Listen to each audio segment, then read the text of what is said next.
اعوذ باللہ من الشیطان الرجیم بسم اللہ الرحمن الرحیم۔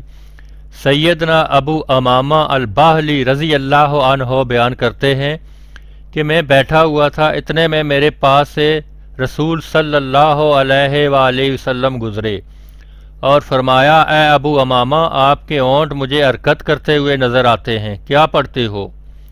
کہا، اللہ کا ذکر کر رہا ہوں۔ اللہ کے رسول، آپ ہی نے تو فرمایا تھا اللہ کے ذکر سے ہی دلوں کو سکون ملتا ہے۔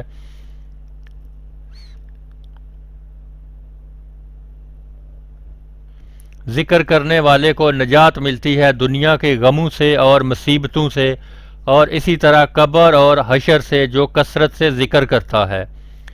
اللہ کے نبی صلی اللہ علیہ وآلہ وسلم نے فرمایا، ابو امامہ، آپ 24 گھنٹے ذکر کرتے رہو، دن رات، اس سے بھی اچھا اور اس سے بھی افضل ذکر جو 24 گھنٹوں کے اذکار سے بھی زیادہ اجر کا باعث، زیادہ افضل ہے، میں تمہیں نہ بتا دوں؟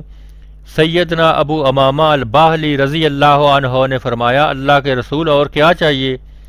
تو آپ صلی اللہ علیہ وآلہ وسلم نے فرمایا، تم اگر 24 گھنٹے مسلسل ذکر سے بہتر ذکر چاہتے ہو تو تم یہ کلمہ کہہ دیا کرو، سبحان اللہ عدد ما خلق و سبحان اللہ ملء ما خلق و سبحان اللہ عدد ما فی الارض والسماء و سبحان اللہ ملء ما فی الارض والسماء و سبحان اللہ عدد ما احصا کتابا و سبحان اللہ عدد کل شیء و سبحان اللہ ملء کل شیء۔